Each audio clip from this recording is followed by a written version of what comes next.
Arlequin!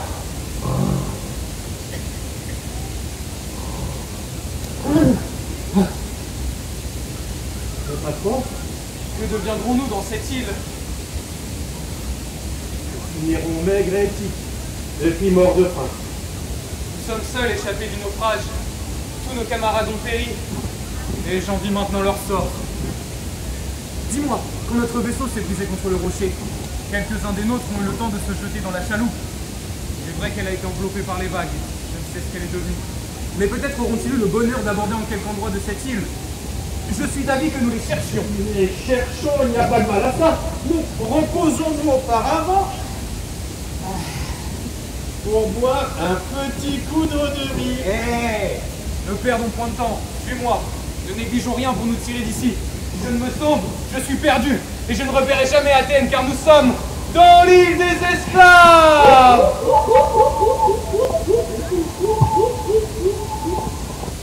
Oh oh. Qu'est-ce que c'est que ces traces-là? Ce sont des esclaves de la Grèce, révoltés contre leur maître, et qui depuis 100 ans sont venus s'établir dans une île. Et je crois que c'est ici. Tiens, voici sans doute quelques-unes de leurs cases. Et leur coutume, mon cher Arlequin, est de tuer les maîtres qu'ils rencontrent, ou de les jeter dans l'esclavage. Mais chaque pays a sa coutume. Ils tuent les maîtres, mais on dit qu'ils ne font rien aux esclaves comme moi. Je suis en danger de perdre la liberté, et peut-être même la vie. Arlequin, cela ne te suffit pas pour me plaindre? Monsieur Iphicrate, je vous plains par ma foi. Ça ne peut m'empêcher d'en rire. Le coquin abuse de ma situation. J'ai mal fait de lui dire où nous sommes. Arlequin! Ta gaieté ne vient pas à propos. Marchons de ce côté. Ah! Oui!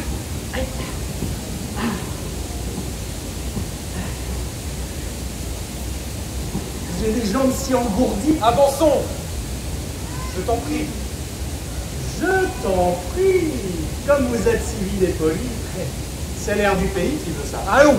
Faisons seulement une demi-lieue sur la côte pour chercher notre chaloupe. Que nous trouverons peut-être avec quelques de nos gens. En ce cas, nous rembarquerons avec eux. Badin, comme vous tournez cela. Mais je ne te comprends pas, mon cher Arlequin. Mon compliment me flatte. Vous avez coutume de m'en faire un coup de gourdin qui ne valent pas cela. Eh, le gourdin est dans la chaloupe. Eh, ne sais-tu pas que je t'aime? Oui, mais les marques de votre affection tombent toujours sur mes épaules, et cela est mal passé. Ainsi, tenez pour ce qui est de nos gens. Que le ciel les bénisse. Je m'en dois bien. Mais j'ai besoin d'eux, moi. Oh, cela se peut bien, chacun ses problèmes, que je ne vous dérange pas. Esclave insolent! Parlez la langue d'Athènes, mauvais jargon que je n'entends plus. Mais connais-tu ton maître et n'es-tu plus mon esclave? Je l'ai été, je le confesse à ta honte. Mais va, les hommes ne valent rien. Dans le pays d'Athènes, j'étais ton esclave. Tu disais que cela était juste parce que tu étais le plus fort. Eh bien ici, tu vas tomber sur plus fort que toi. Tu t'en irais mieux dans le monde si ceux qui te ressemblent recevaient la même leçon que toi. Juste ciel, peut-on être plus malheureux et plus outragé que je le suis? Misérable, tu ne mérites pas de vivre! Doucement, tes forces sont diminuées car je ne t'obéis plus. Arrêtez! Que voulez-vous faire? Punir l'insolence de mon esclave! Votre terme. Vous vous trompez, et l'on vous apprendra à corriger vos termes. Comment vous appelez-vous? Il m'appelle quelquefois Arlequin et quelquefois... Hé! Le terme est sans façon, je reconnais ces messieurs à des pareilles distances. Et lui, comment s'appelle-t-il? Oh, diantre, il s'appelle par un nom, lui. C'est le seigneur Iphicrate. Eh bien, changez de nom à présent. Soyez le seigneur Iphicrate à votre tour. Et vous, Iphicrate, appelez-vous Arlequin ou bien Quand nous allons rire, seigneur Marot! Voilà encore une licence qui lui reprend. Cela est-il du juste? Dans ce moment-ci, il peut vous dire tout ce qu'il voudra. Arlequin, ne bougez les poings. Tout vous est permis à présent. Mais, ce moment-ci passé, n'oubliez pas que vous êtes Arlequin, que voici Iphicrate, et que vous êtes auprès de lui ce qu'il était auprès de vous. Moi, l'esclave de ce misérable. Il a bien été le vôtre. Hélas, il n'a qu'à être bien obéissant. Et j'aurais mille bontés pour lui. Vous me donnez la liberté de lui dire ce qu'il me fera. Ce n'est pas assez. Qu'on m'attende encore en bâton. Ne craignez rien. Oui, je suis esclave aussi, moi, et du même vaisseau. Ne m'oubliez pas, s'il vous plaît. Non. J'allais parler de ce qui vous regarde. Laissez-moi achever ce que j'avais à dire. Quand nos pères, irrités de la cruauté de leur maître, quittèrent la Grèce et vinrent s'établir ici, la première loi qu'ils dirent fut d'ôter la vie à tous les maîtres que le hasard ou le naufrage conduirait dans leur vie. Et conséquemment, de rendre la liberté à tous les esclaves. 20 ans après, la raison l'abolit. Nous ne nous vengeons plus de vous, nous vous corrigeons. Nous vous humilions, afin que vous trouvant superbe, vous vous reprochiez de l'avoir été. Votre esclavage, ou plutôt votre cours d'humanité, dure 3 ans, au bout desquels on vous renvoie, si vos maîtres sont contents de vos progrès. Ne cherchez point à vous sauver de ces lieux où vous feriez votre fortune plus mauvaise. Iphicrate habitera cette cage avec le nouvel arlequin. Et cette belle fille demeurera dans l'autre. Allez, et vous autres, messieurs.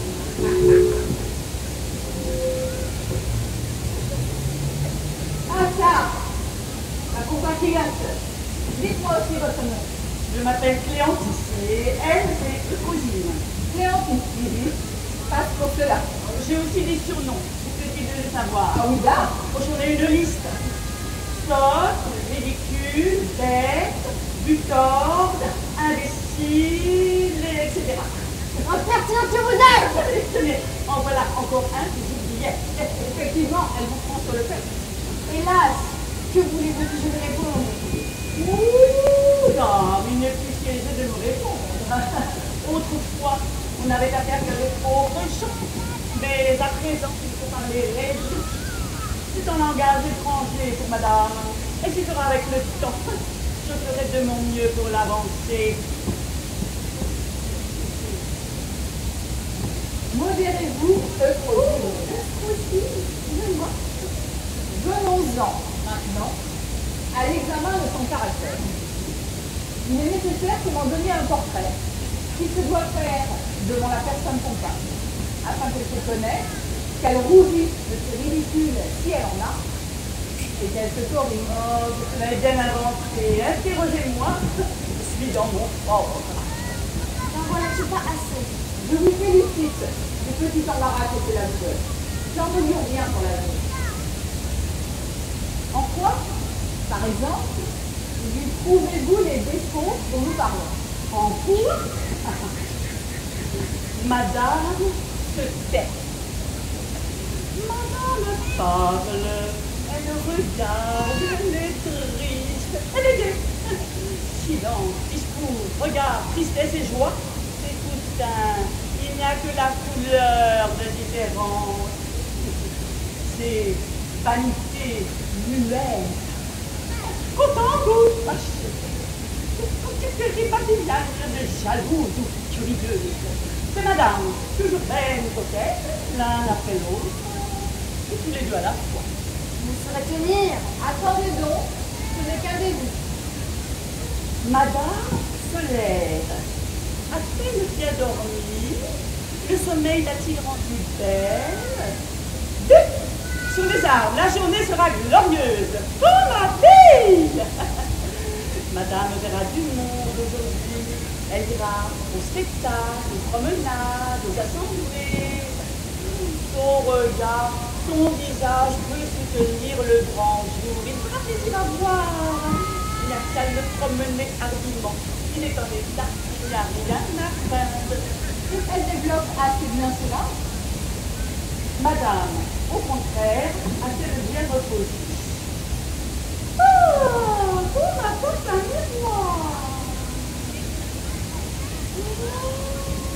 Comme me voilà faite, les yeux battus, le cœur fatigué. Voilà qui est fini. Madame ne verra personne aujourd'hui. moins que un peu sombre dans la chambre. Cependant, il vient accompagné. Que va-t-on penser du visage de madame? On croira qu'elle s'en les dit. Mais non, il y a remède à tout. Vous allez voir. Comment vous portez-vous, madame? Oh, très mal, je perds le sommeil. Je n'ose me montrer. Je fais peur. Et cela veut dire... Ne me jugez pas aujourd'hui. Attendez, je suis endormie. Courage, madame. Je le sais, j'en suis.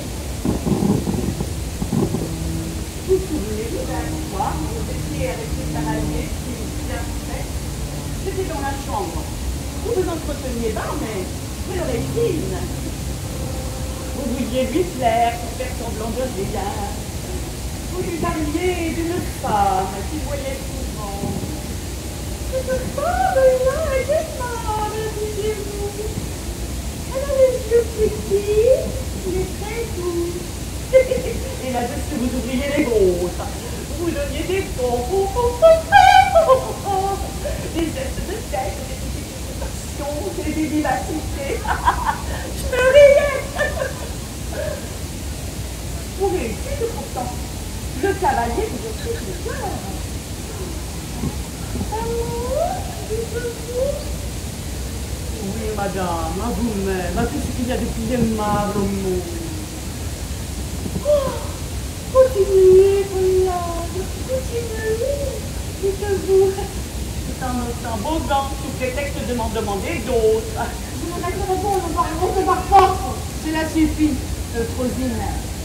Emmenez-vous un moment à quelques pas de nous parce que j'ai quelque chose à lui dire. Elle ira vous rejoindre. Recommandez-lui d'être dessus, au moins. Bonjour, notre bonhomme. Je vais maintenant au berge.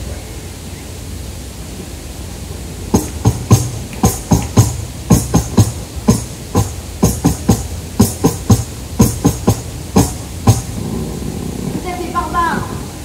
Nous sommes d'honnêtes gens qui vous instruisons. Voilà tout.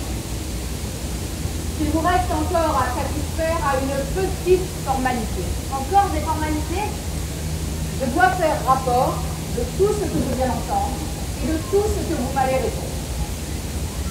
Convenez-vous de tous les sentiments coquets, de toutes les singeries d'amour propre qu'elle vient de vous attribuer. Moi, je conviendrai, quoi de pareilles choses sont incroyables. Incroyables, prenez bien. Si vous en convenez, cela contribuera à rendre votre condition légitime. Si vous ne convenez pas de ce qu'elle a dit, on vous regardera comme un intangible et cela reculera votre droit. La délivrance est oui, je vous la garantis aux conditions que je vous dis. En vérité, en voilà des conditions, c'est la révolte. Elles humilient un peu, mais cela est fort bon. Allons, ne ressemblez-vous pas au portrait qu'on a fait? Quoi? Par-ci par-là n'est point votre compte. Avouez-vous tous les faits. Je ne vous demande pas votre âge. Et c'est ce qui fait que le portrait vous ressemble? À merveille. Allez rejoindre Cléantix. Je lui rends déjà son véritable nom. Montrez un peu de docilité et le moment espéré arrivera. Oh, la la la la la la.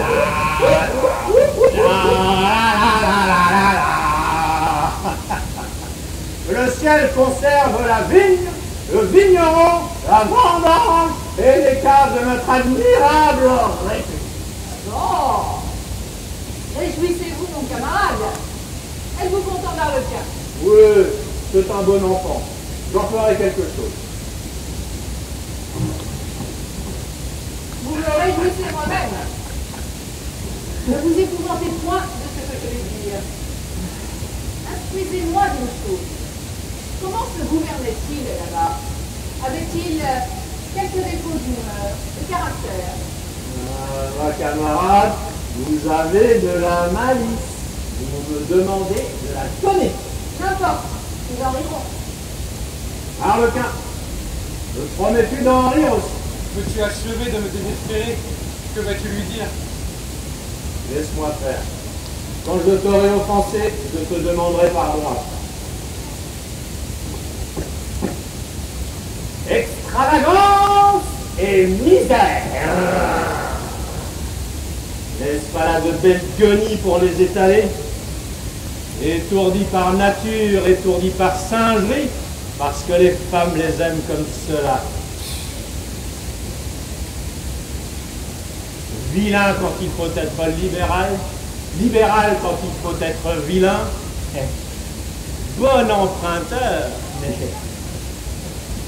mauvais payeur, avec tout plein de maîtresses.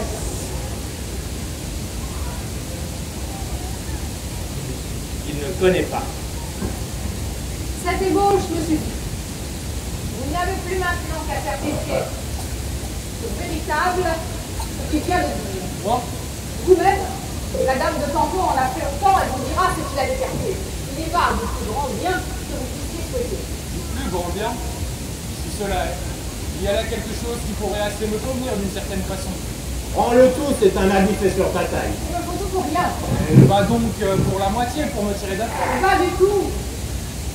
Soit. Vous avez fort bien fait. Adieu, vous aurez bientôt de mes nouvelles.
Sécurité crainte, peut-on vous demander de quoi vous riez?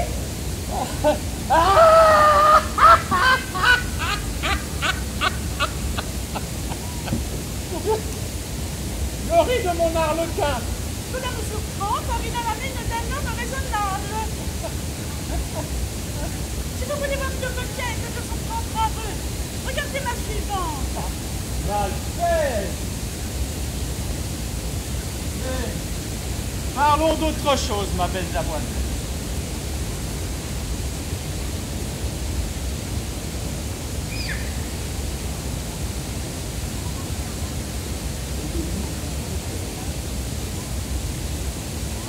Mais parlons d'autre chose, ma belle dame. Que ferons-nous à cette heure que nous sommes gaillards? Bah, ma belle conversation. Hein? J'en baille déjà. Si je devenais amoureux de vous, cela arriverait d'avant. La fête, monsieur, fête. Secret pour moi. Vous sauvez mon cœur. Prenez-vous faire si vous le pouvez. Je ne vous en empêche pas. Mais, c'est-on d'abord à la grande manière, puisque nous sommes devenus maîtres. Je suis d'avis d'une chose.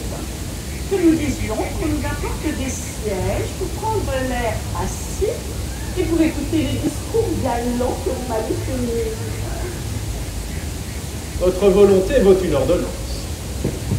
Arlequin, vite, des sièges pour moi et des fauteuils pour madame. Peux-tu m'employer à cela? La République le veut.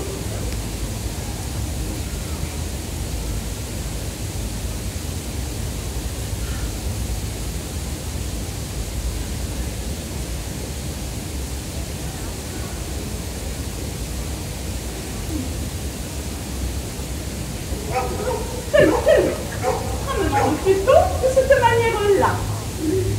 Et tout en conversant, vous serez adroitement tomber l'entretien en ne pensant que les yeux vous ont attiré pour moi. Alors, posez-vous noblement, n'épargnez les compliments, les révérences.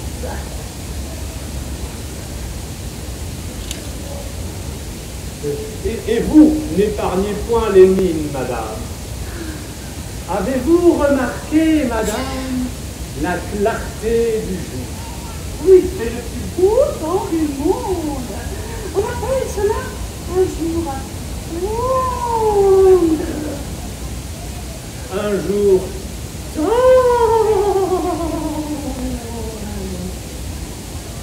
Je ressemble donc au jour, madame. Comment vous lui ressemblez? Moi, pas le sembleux, le moyen de ne pas être tendre quand on se trouve en tête-à-tête avec vos grâces. Mais qu'avez-vous? Vous défigurez notre conversation. Ce n'est rien, c'est que je m'applaudis. Oh, ayez ces applaudissements, ils me dérangent. Monsieur, vous êtes un galant, vous vous promenez avec moi. Vous me dites des douceurs. Bon, finissons. En voilà assez. Je vous dispense des compliments. Bon, et moi, je vous remercie de vos dispenses. Oh, vous m'allez dire que vous m'aimez, je le vois bien. Eh bien, dites, monsieur, dites. Heureusement, on n'en croira rien.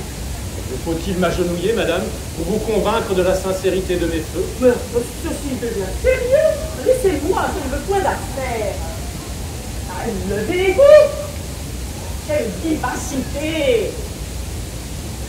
Faut-il vous dire qu'on vous aime? Ne peut-on être petit à moins aussi étrange? Que cela va bien.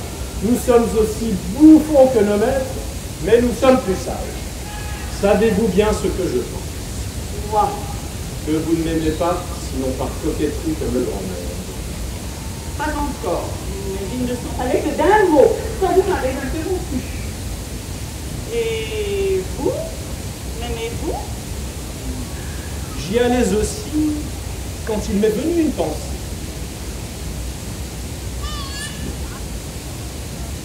Comment trouvez-vous mon arbre? J'entrevois votre pensée. Ah, voilà ce que je dis. Vous tombez amoureuse de mon arlequin et moi de votre enfant. Cette imagination-là me dit assez. Il ne saurait mieux faire que de nous aimer dans le fond. Voilà. Je vais appeler Cléantine, je n'ai qu'un mot à lui dire. Éloignez-vous un instant et revenez. Vous parlerez ensuite à Arlequin pour moi.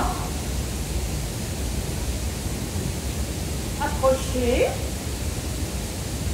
Et accoutumez-vous à aller plus vite, car je ne saurais attendre. Pourquoi s'agit-il? Écoutez-moi. Un honnête homme vient de me témoigner qu'il vous aime. C'est efficace. Lequel? Pas lequel? Y en a-t-il deux ici? C'est celui qui vient de me quitter. Et que veut-il que je fasse de son amour? Et que vous faites de l'amour de ceux qui vous aimaient, vous voilà bien étourdi. Vous n'avez jusqu'ici regardé les autres pour leur en donner. Vos yeux n'ont fait que cela. Dédaigne-t-il la quéquette du Seigneur? Oh, ce ne sera pas. Je vais les rendre penchés. Je lui trouverai plein. Et tenant ce ridicule d'air évaporé. C'est un homme simple dans ses manières, qui lui dira qu'il vous aime, et vrai. Et cela est fâcheux, cela ne peut pas. Mais vous avez l'esprit de je vous destine à lui, qui fera votre fortune ici. Et vous aurez la bonté d'estimer son amour. Et vous y serez sensible, entendez-vous?